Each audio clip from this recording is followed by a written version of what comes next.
ایک گمان کیا ہوتا ہے نماز میں کھڑے ہوئے اور غفلت آئی، بھول گئے کہ پہلی رکعت ہے کہ دوسری رکعت ہے، بھول گئے کہ دوسری ہے کہ تیسری ہے، تیسری ہے کہ چوتھی ہے، 4 پڑھ چکے تھے پھر بھول گئے کہ چوتھی ہے کہ تیسری ہے، کہیں بھی آ کر کے آدمی اچانک بھول جاتا ہے۔ تو یہاں پر فقہ نے کیا مسئلہ لکھا ہے؟ فقہ نے لکھا ہے کہ اپنے گمان کو تولو، دیکھو کہ 2 اور 3 میں گمان زیادہ کدھر ہے، 3 اور 4 میں گمان زیادہ کدھر ہے، 1 اور 2 میں گمان زیادہ کدھر ہے، اپنے گمان کو تولو۔ اگر وہ غالب گمان ہے کہ ہم نے 2 ہی پڑھی ہے، غالب گمان ہے کہ ہم نے 3 پڑھی ہے، 3 اور 4 میں گڑبڑ تھی یا 3 اور 2 میں گڑبڑ ہو رہی تھی، لیکن غالب گمان کیا ہے کہ ہم نے 3 پڑھی ہے، غالب گمان یہ ہے کہ ہم نے 2 پڑھی ہے، غالب گمان ہے کہ ہم نے 1 پڑھی ہے، تو جو تمہارا غالب گمان ہو اسی کے مطابق عمل کر لو، نہ سجدہ سہو کی ضرورت ہے نہ کوئی اور بدلاؤ کی ضرورت ہے۔ 3 کا گمان تھا، 3 پڑھ لو اور چوتھی پوری کر لو، تمہاری نماز ہو گئی۔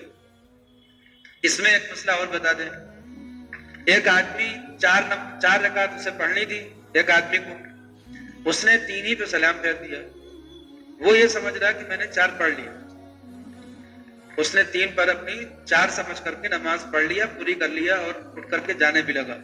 ہم بیٹھے دیکھ رہے ہیں کہ دیکھو یہ ایک آدمی ہے، اس کو 4 پڑھنی تھی، اتفاق سے ہم گن بھی رہے تھے اس کی نماز رکعت، دیکھا 3 ہی پہ سلام پھیر دیا۔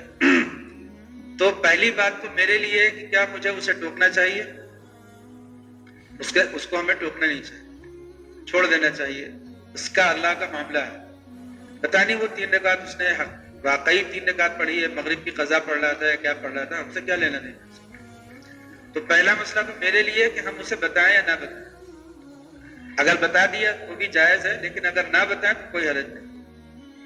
دوسرا مسئلہ اس آدمی کے لیے ہے کہ کیا اس آدمی کی جو 4 رکعت اسے پڑھنی تھی اور اس نے 3 ہی پڑھ لیا اور اسے خبر نہیں ہوئی، تو اس کا معاملہ کیا ہے؟ حدیث شریف میں یہ مضمون آیا، آپ صلی اللہ علیہ وسلم سے پوچھا گیا، آپ نے فرمایا کہ جو تم بھول گئے وہ اللہ کی طرف سے صدقہ ہو گیا، یعنی اللہ تعالیٰ تم سے معاملہ کریں گے 4 ہی والے، اور جو بھول گئے وہ صدقہ ہو گیا۔ جیسے روزہ ہے، روزہ بھی ایک فرض نمازی کی طرح مان لیجئے، اسے بھی 4 رکعت فرض نماز ہے یا صبح سے شام تک کا روزہ ہے۔ اب ہم روزے سے ہیں اور بیچ میں ہم بھول گئے اپنا روزہ، اور ہم نے کیا کیا؟ کھانا کھا لیا، تو بھوک لگ رہی ہے، دوپہر کا وقت ہے، آئے نماز پڑھ کر کے معمول کے مطابق گئے کچن میں، باورچی خانے میں گئے اور جا کر کے وہاں سے جو بھی کھانا اپنا نکالنا تھا نکالا، کھایا پیا، خوب پیٹ بھر کر کے شکمشیر ہو کر کے کھا لیا۔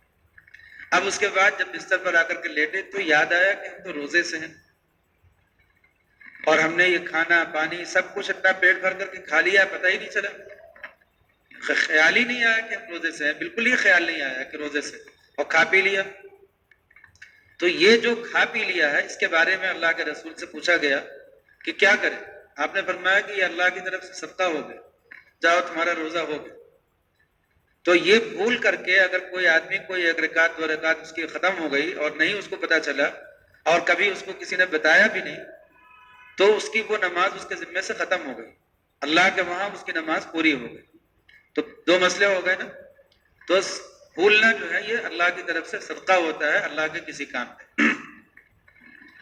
ہاں ایک یہ ہے کہ ہمیں روزہ یاد ہے، جیسے وضو کرنے بیٹھے ہمیں معلوم ہے کہ ہم روزے سے کلی کر رہے تھے، پانی چلا گیا حلق کے نیچے، ہمیں روزہ یاد ہے، یہ غلطی ہے، یہ بھول نہیں ہے، یہ غلطی ہے، اور غلطی خطا اس کو کہتے ہیں۔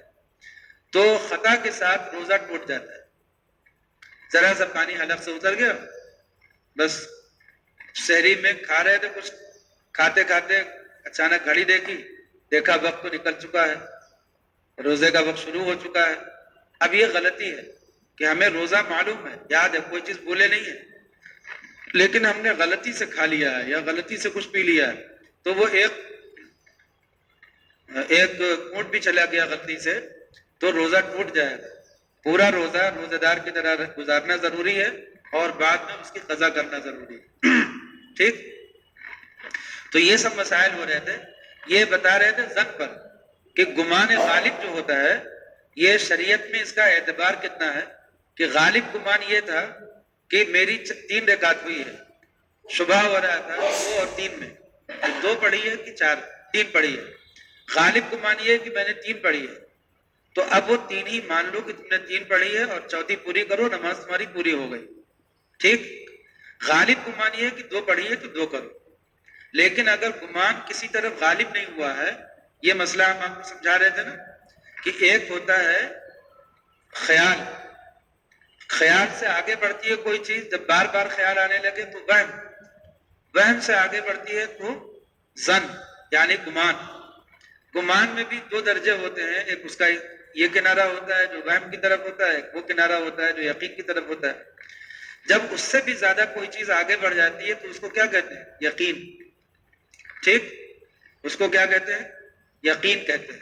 یقین کا مطلب یہ ہوتا ہے کہ ایک آدمی ہے, اس نے عصر کی نماز کا وضو کیا, نماز پڑھ لی, نماز پڑھنے کے بعد اب وہ مغرب تک اس کو مغرب سے پہلے اس کو افطار سے پہلے ایک خیال آیا کہ وضو کر لے, میرا وضو ہو سکتا ہے ٹوٹ گیا ہو, چلو وضو کر لیتے.